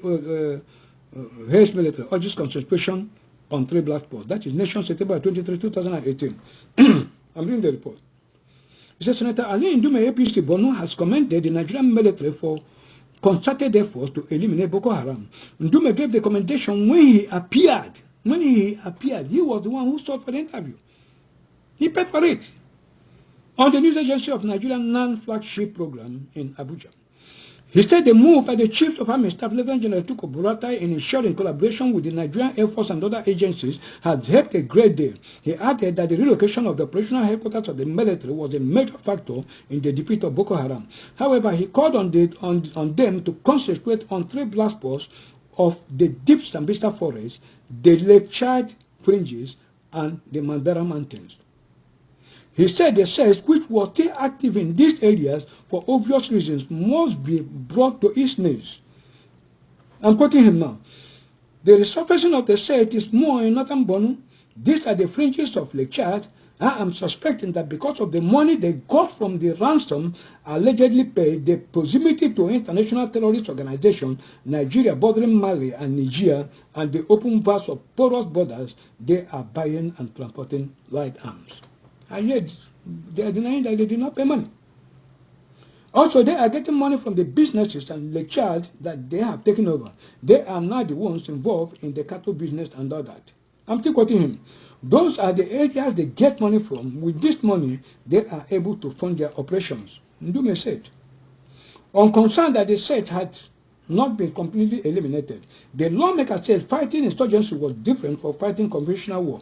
He said we have been fighting insurgency in the northeast, which is different from the conventional war, where you have soldiers belonging to a particular group that you can identify. Besides, insurgency is not happening only in Nigeria, it is happening in Afghanistan, Syria, and all that. Like the case of Afghanistan, Syria have been going on for some years. Now, insurgency is not conventional war and cannot be easily eliminated. Even in Afghanistan, insurgency has been technically defeated, but not completely eliminated. So the Nigerian case So in the Nigerian case, it is the same Boko Haram that have been technically defeated as someone from the northeast, and particularly from the epicenter of Boko Haram. I can tell you that this government has succeeded in defeating Boko Haram, although it has not eliminated it. What we are working on now is to eliminate it. Now I want you to note the purpose of why he granted this interview. I'm quoting him. He said, unfortunately, they say, especially those that are from the purported Shekawu and that of Mamanu in the lecture fringes have something they are holding onto that is very sensitive and important to Nigerian government. We are suspecting that the remaining Chibok gears, numbering about 100, are still with the Shekawu's faction. Mamanu's side was responsible for the adoption of the Dapchi gears, and they are still holding onto Lie Sharibu. Ndume, however, expressed optimism that the war would soon come to an end. Are you not seeing it? That man's name has been removed. And when they plan everything now and get tired, they cannot see a way to smuggle Lie Sharibu back, they will go and raid the Mandela mountain that this man is talking about. And they will tell you that they have rescued all the whole military, have subdued Boko Haram, their last stronghold, and they are now rescued all the whole remaining Chibok's gears captured and the Lie Sharibu. That is why they plan to smuggle them inside Nigeria, but people don't know. And that plan is on hot plot now. Very important. Have the world now noticed how the original Muhammad Osman Aka Khalid Abawani, whom the American Security Intelligence played a whopping $5 million bounty on his head, facing trial for the murder of 11 expatriate workers that was captured by the Nigerian army in Lokoja and is supposed to be in the custody of DSS, is now being replaced with Maman No. Have you seen what happened? These sponsors, the CIA and all that, they have now used Ndume to play the ball out to the court of Nigerians. Since it have played it out to weak, gullible people, and we swallowed it, hook, line, and sinker. Now look at how they scored with it. The sponsors, look at what they did. Now let us look at this report. Very important. Boko Haram leader, Mama No, killed by his closest lieutenant for releasing Dapchi gears. Have you seen it? I'm going to read this news report for you. That is Sahara Reporters, September 14, 2018. Killed. That is how they want to close the link of Mohammed Osman Aka Khalid, the original Khalid Abawani. Now look at the news report.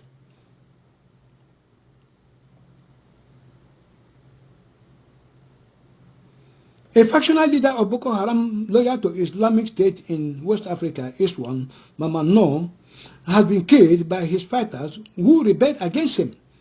No, the brain behind the ties between Boko Haram and the Abubakar Baghdadi-led Islamic State was said to have been killed by his closest lieutenant on August 21 for releasing the Dapchi gears without demanding ransom, among other reasons. Do you know who the Abubakar Baghdadi-led Islamic State was? Do you know whom they are talking about? They are talking about the overall commander of ISIS. ISIS. Do you know who is ISIS?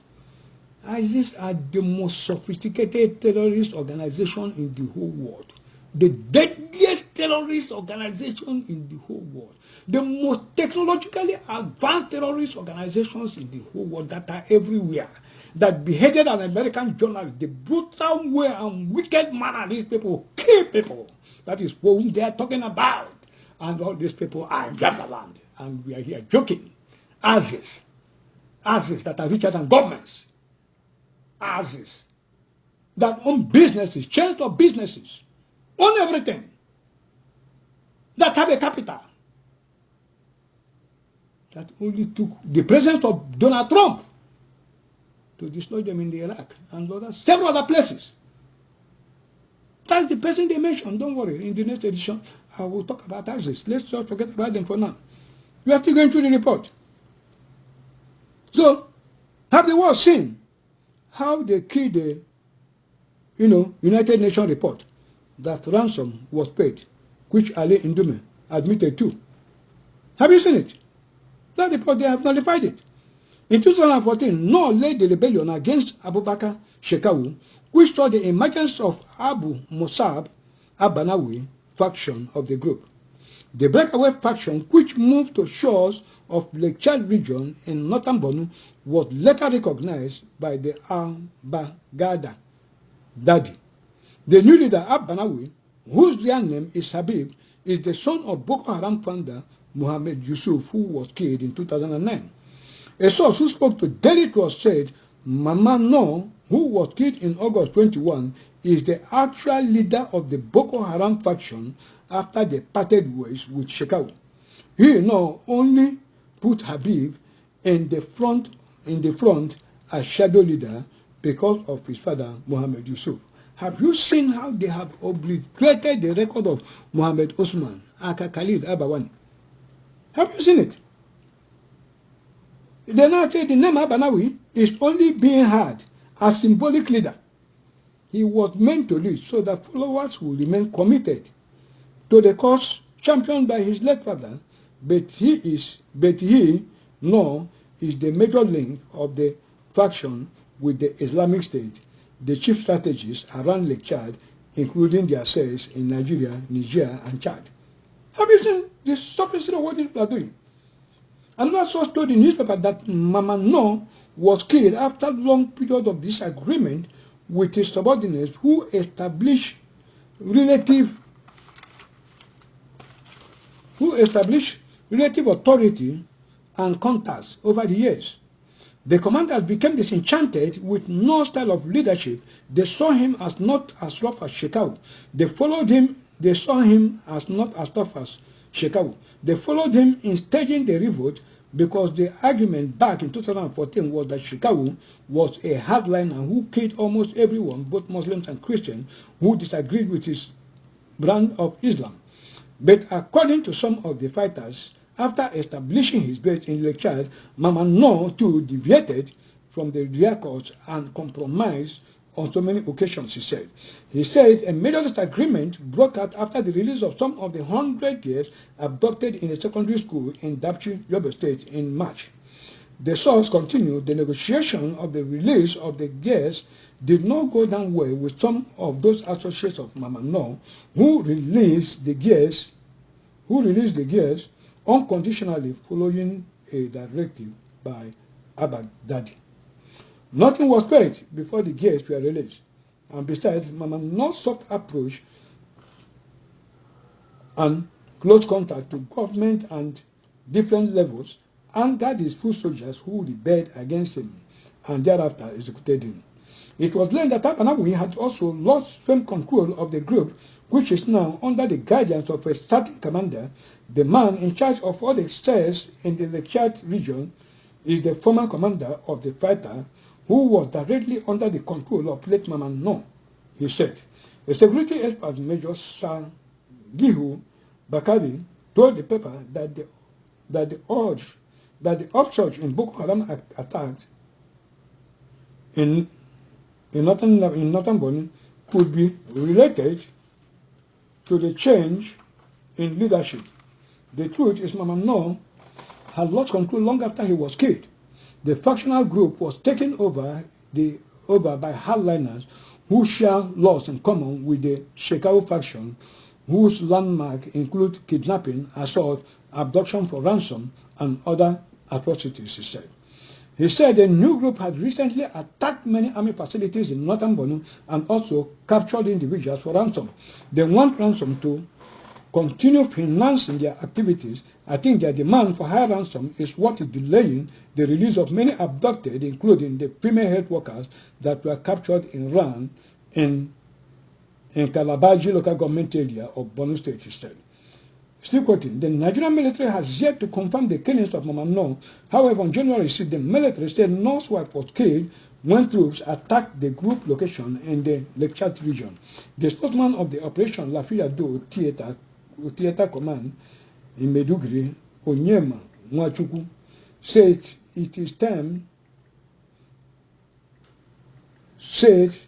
at the time that about 250 Boko Haram fighters on the side of Mama No had surrendered. I will show you these particular people, ISIS members, they said they claim they are surrendered. I will show you how they were released. And they have all been deployed into Biafra land. That's what happened. He said the announcement came hours after the military declared Noor as fatally injured during an operation in September 2011. The Department of State Service DSA placed a 25 million naira bounty on Norman Noor's head, a close ally of Mohammed Yusuf and Shekawu, who was accused of masterminding the bombing of the United Nations building in Abuja. Are you seeing what is happening?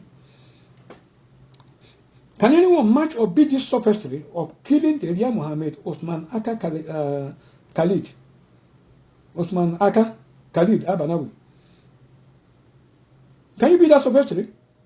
Can anyone match or beat this sophistry of killing this real Mohammed Osman Aka Khalid Abanawi in Mama Noor, and then resurrecting him in the new leader Abanawi,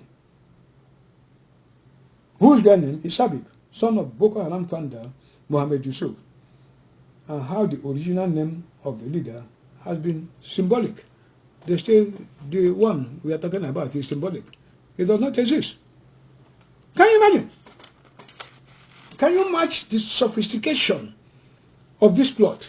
And it says this Boko Haram terrorists, Buhari, that they don't have school certificate. And they are talking of constitutional order in Nigeria. Constitutional order in Nigeria. Buhari, where is the certificate? Then you want to go for second tenure. You did not produce a certificate before, and now you are going. And then they tell you about constitution. Which constitution is Nigeria talking about? Where is the law? We are joking.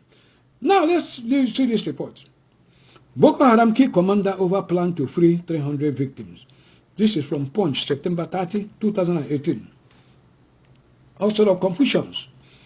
Boko Haram killed on commander who attempted to surrender.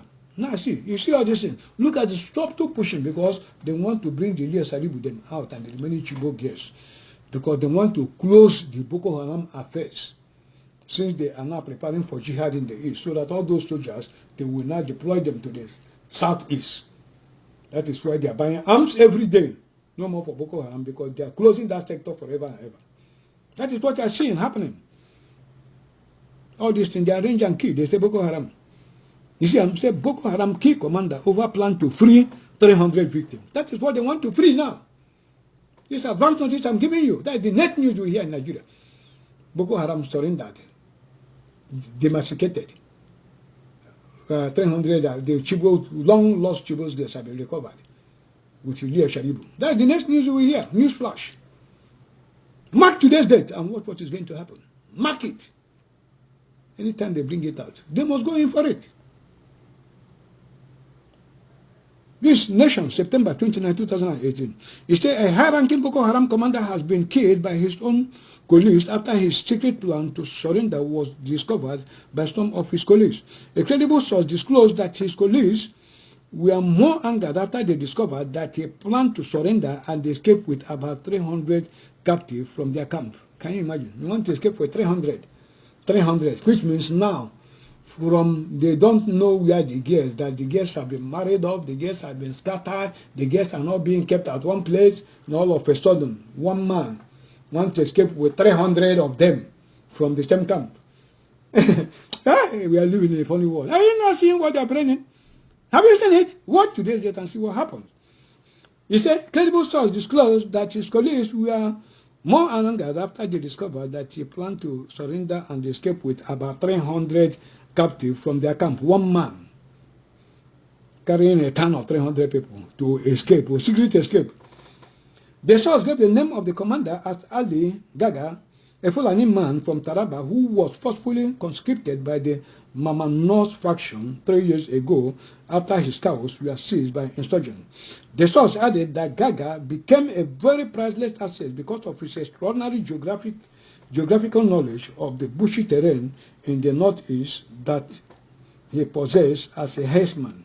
Gaga was trained on how to fight wars and engage in combat operations. He also possessed an extraordinary ability of knowing the terrain because he was a herdsman.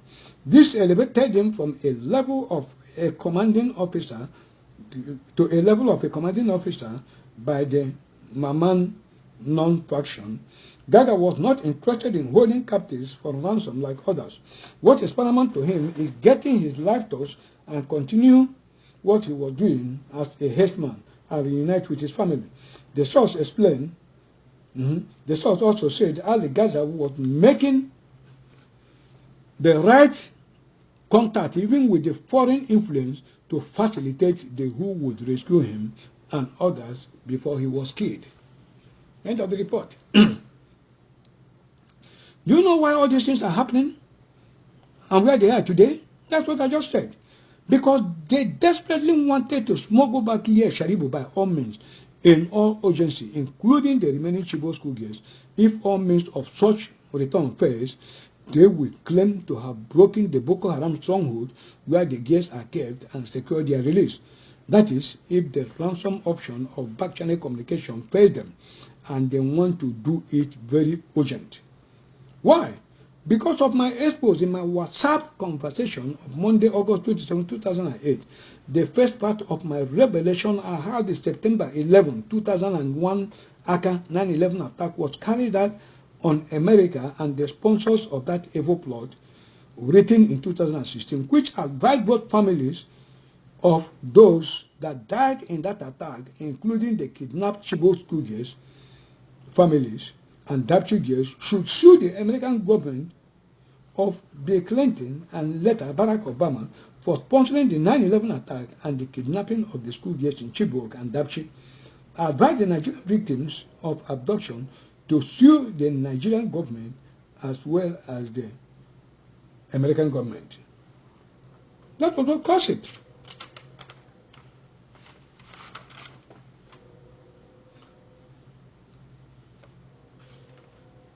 Now, after that, what do we see? Let's see the report of Punch, September 26, 2018. It says 112 abducted Chibok girls sue federal government, seek monthly report on rescue efforts. The remaining 112 abducted Chibok girls still being held in the Boko Haram insurgents have sued the federal government along with the Attorney General of the Federation and Minister of Justice, Mr. Abubakar Malami, for allegedly failing to rescue them from the terrorist captivities since April 2014. The lead counsel, Mrs. Fumi Falana, and other lawyers of the Falana and Falana law firm. This is a fraud law firm, Falana and Falana. Don't worry, we'll talk about them. I will tell you what they do. Very criminal man. Well, don't worry. I will tell you how they rig a Peter election. I will even tell you this particular file. I will tell you how he came to power before. Don't worry yourself. And you see the involvement of Falana and all that. Deep all this criminal. Falana, on behalf of the girls, filed a suit marked FHC stroke ABJ stroke CS stroke 913 stroke 2018 before the Federal High Court Abuja on September 10, 2018.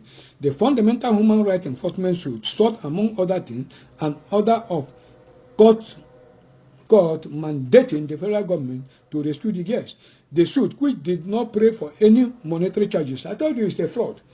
These girls went through these humiliating processes. You are not praying for any monetary damages or compensation. Also sought an order compelling the government to file a monthly report in the registry of the court on the efforts being made to free the girls. They just want to preempt and hijack this very good case for these girls that are suggested to them. You didn't pray for any monetary compensation. Then what is the case all about? Can you imagine?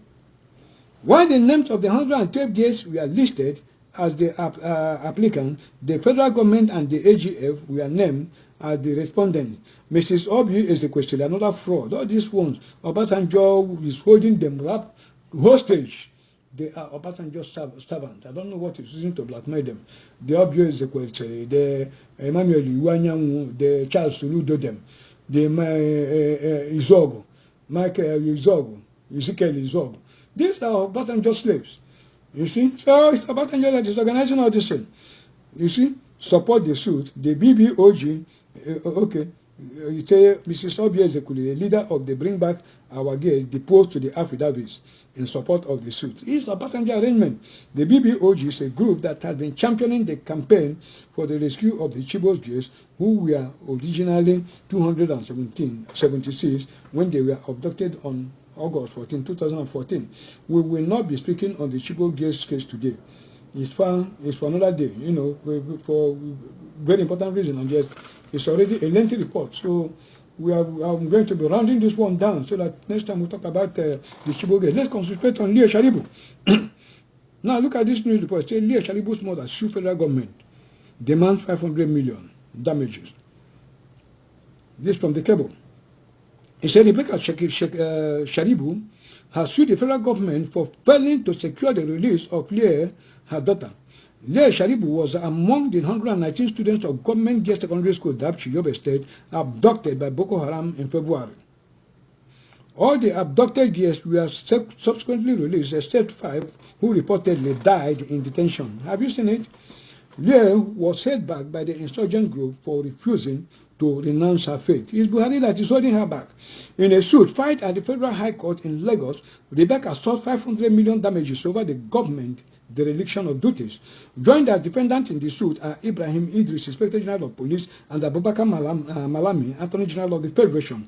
According to Daily Trust, a copy of the suit dated September 19, 2018, with number FCH/LO/CS/1528/18 was made available to journalists on Tuesday.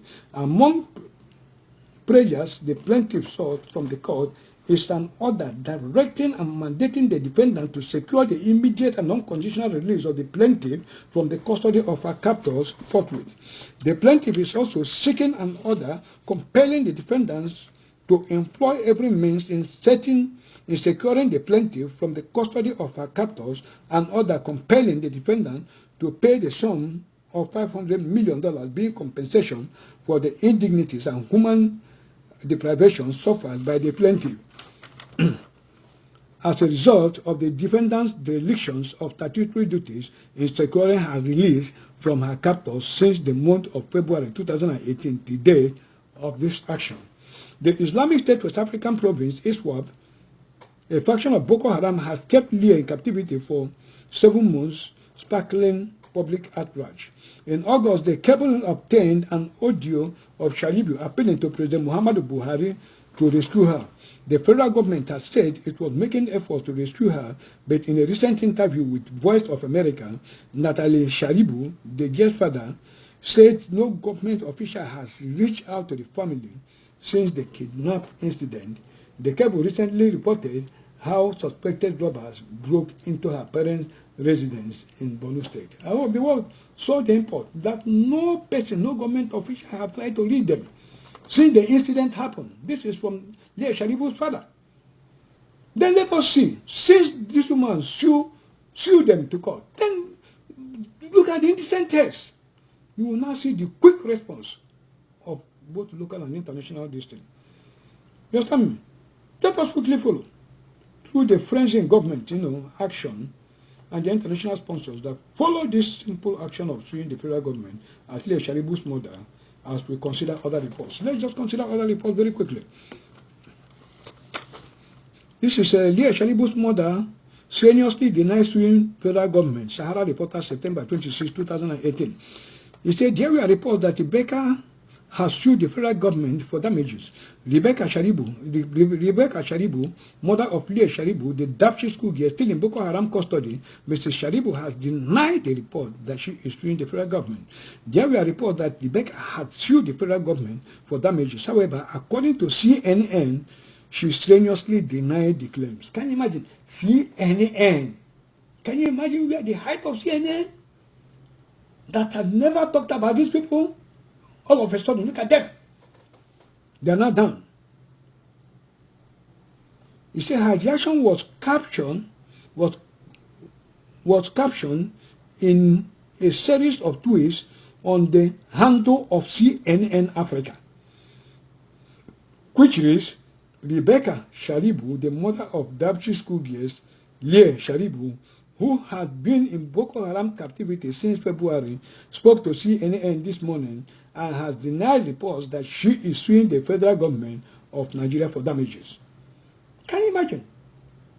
That terrorist CNN going blackmail her. Have you ever seen? American CIA. Have you seen? I'm still quoting them. It says several publications reported that Lea Sharibu's mother is suing Nigerian federal government for more than $1 million. CNN made multiple calls, not even one, to Rebecca Sharibu, and she strenuously denied reports that she had filed the lawsuits. Can the world see what is going on? Did you see how a whole international CNN suddenly get involved in a very high-level forgotten event of local news in Nigeria? How CNN suddenly started making multiple calls to Leah Sharibu's mother, and how the woman was forced down to deny the report of suing the government, that already had a case number, as we can see from the next news report. Let's see the next news report. On the same matter, it's the conflicting reports emerge over lawsuit filed by Leah Sharibu's mother and others. According to the news report, it said there are conflicting reports over the true situation of things concerning a lawsuit filed by Leah Sharibu's mother and some other groups and individuals calling for the immediate release of the gear and damages to the tune of 500 million. Punch reported Rebecca Sharibu, Leah's mother, to have filed a suit against the federal government in the Lagos High Court. According to Punch, the embattled mother in the suit jointly filed with Daniel David Kanzai and a United States-based Lift Up Now Incorporation, a non-governmental organization, demanded 500 million naira as a compensation for negligence and human deprivation suffered by Leah since her abduction in February 2018. A copy of the court processes were made available to journalists on Tuesday in Jos, Plateau State Capital. Also joined in the suit dated September 19, 2018 with number FCH/CS/1528/18, where the Inspector General of Police, Ibrahim Idris, Attorney General of the Federation, and Minister of Justice, Abubakar Malami, signed.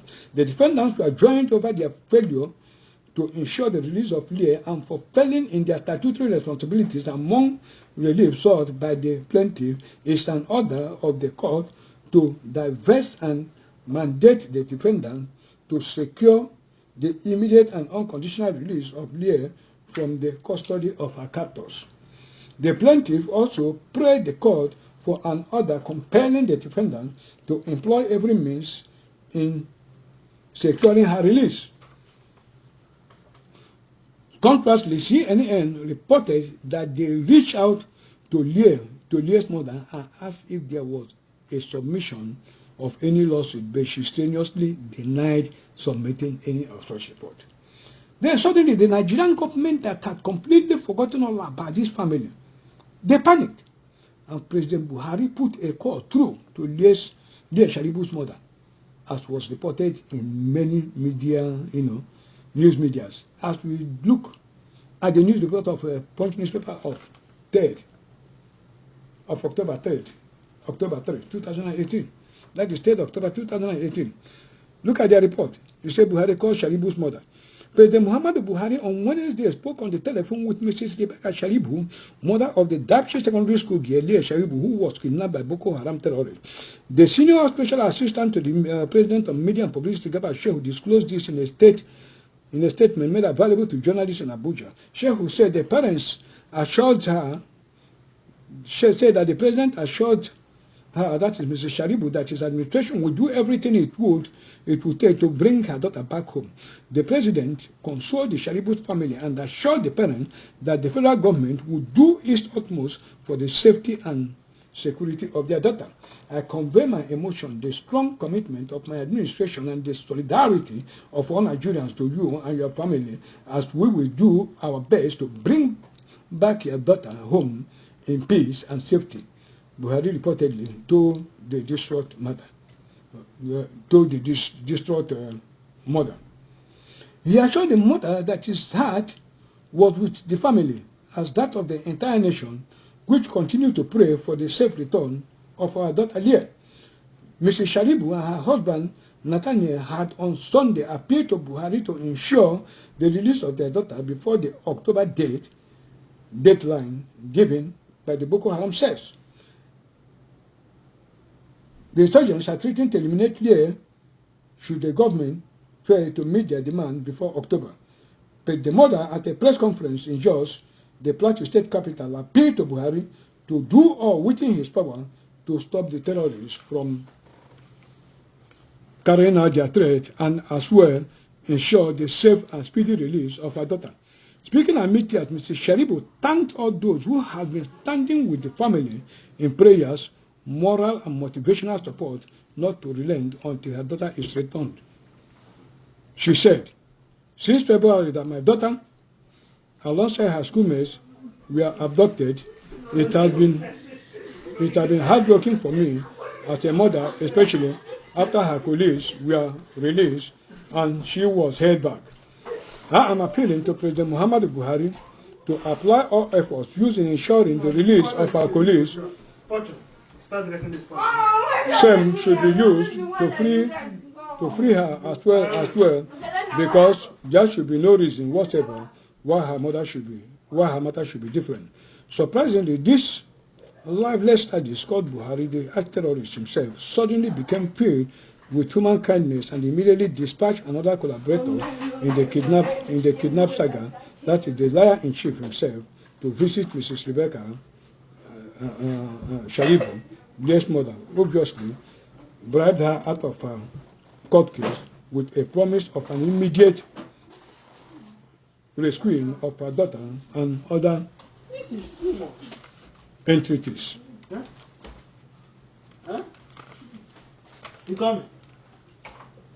Now, let us see Lai Mohammed's report from his visit, which was contained in Baghdad of October 13, 2018. Exactly 235 days after the Islamic fundamentalist group Boko Haram abducted 110 school girls from the government school, Science and Technology College, Dapchi, Yobe State, a federal government delegation visited the home of the lone Christian captive Leah Sharibu yesterday. The first official visit by any agent of government since February 19, when Leah Sharibu and 109 school girls were abducted from their school, was led by Minister of Information and Culture Alhaji Lai Mohammed, together with three unidentified female officials. According to a source close to the Sharibu family, the brief visit was to empathize with the mother of Leah, Mrs. Rebecca Sharibu, and reassure her and her husband to be patient because the federal government will do everything possible to ensure freedom for the lone Christian schoolgirl. The visit came a few days after President Muhammadu Buhari called Leah's mother on phone, conveying his emotion. Now, let's see the report of Sahara Reporters on the same news item. The federal government delegation has visited Maiduguri, the Borno state capital, where they met with the family members of the three aid workers who were kidnapped by Boko Haram in Iran.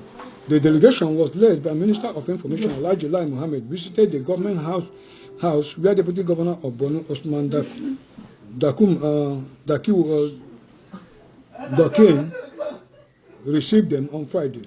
According to the information minister, they were in Maiduguri to also visit the family of the late aid workers who was killed by suspected terrorists recently. He assured the family and relatives of the abducted humanitarian workers that the federal government, in particular President Muhammadu Buhari, will secure the release of the two aid workers still in the custody of the terrorists. After Lai Mohammed, Minister of State for Industry, Trade and Investment, who also oversees the Ministry of Women Affairs, Hajia Aisha Abubakar, and the Minister of State for Foreign Affairs, Alhaji Kadiyabuka Abba Ibrahim, were part of the delegation. Can you imagine? Wonder shall never cease to happen. Then, let's see this wonderful news edition. Associate Sikro for DSS boss Daura, Nation of October 11, 2018. After about 64 days of the briefing, former Department of State Service DSS Director General Lawal Daura has been released from custody and his security is restored. President Muhammadu Buhari has the final say on Daura's fate. One of the allegations against Daura is unauthorized deployment of prudent security operatives to the National Assembly. It was learned that some Daura's associates are pushing for a key role for him in the president's re-election campaign. Although he was in charge of security during the 2015 presidential campaign, it was unclear which specific role might be assigned to him. That's a man that committed treason. They released him. That's what is happening. The former DC of the state, who was removed on August 7, 2018, has been in safe house for the briefing as a former head of state of an intelligence agency. According to sources, Daura was released on Tuesday, that is 9 of October 2018, to rejoin his family. A source who spoke to in confidence said he was released on Tuesday and he has rejoined his family.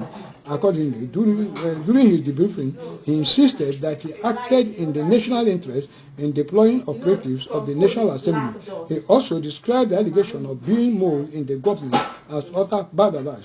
He protested what he described as maltreatment by the government. The Inspector General of Police, IGP Ibrahim Idris, in his report claimed that Daura acted unilaterally without informing the presidency.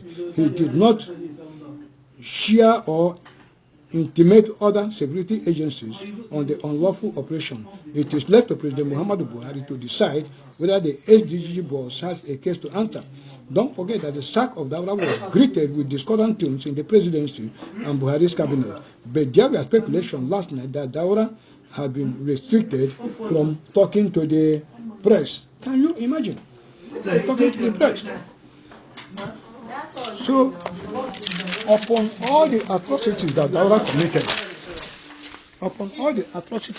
committed, what they did was to release him unconditionally so that the case will die. I hope the world is seeing exactly what is happening. Now, I will rest my case here. This is where I'm going to rest my case. And then I will have to put forward our demand.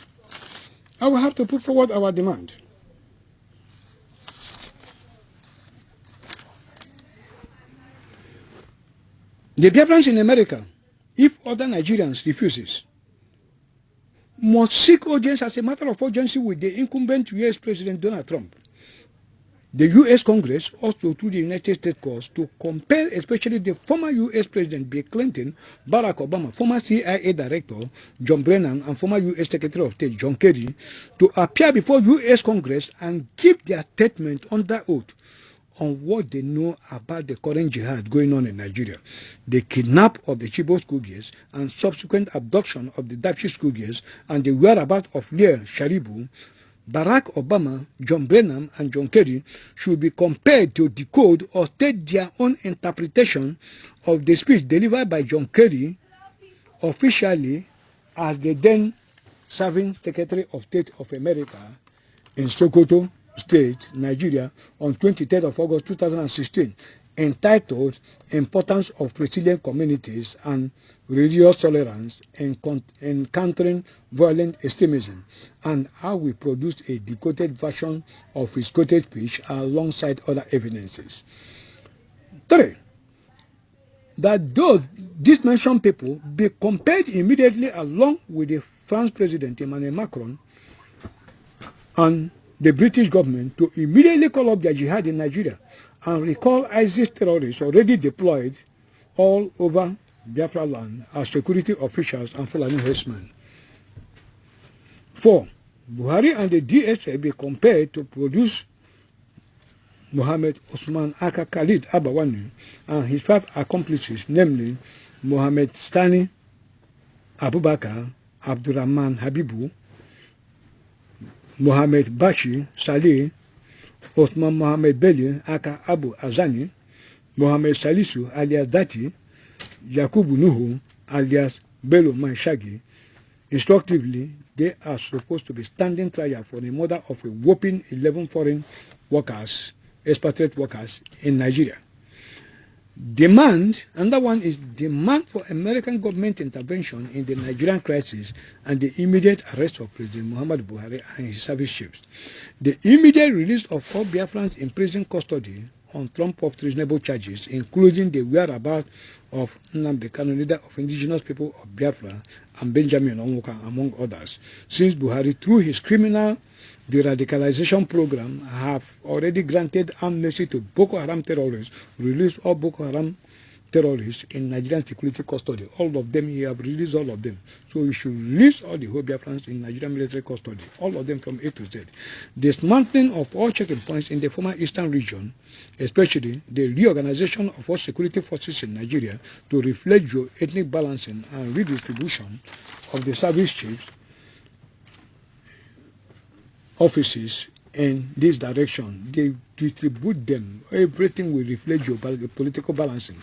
On the part of Biafrans in Nigeria, in Biafra land, they should stock up food and embark on an indefinite state at home until the whole present army chiefs are sacked and replaced with other,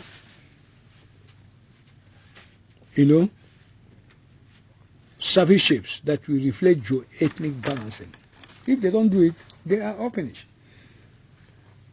And God divinely have imposed it on Biafrans in America to see to the final restoration of the Biafran Republic. All these suits filed by D.A. Sharibu's mother and the Chibok guests, Biafrans should initiate those suits in America, where the American government will equally be sued. They have to sue them. And all these Biafrans that are languishing instead, they have to sue them here in America. Continue with all this suing of these people that will compel an international inquiry into the development that is happening. Forget about the 2017 election. I will give you the strategy that we use to compare them and stop that election as time goes on. I will stop this lengthy conversation here. I will come again, okay? Bye-bye. My name is Chinyere Ezok, the Income Writer.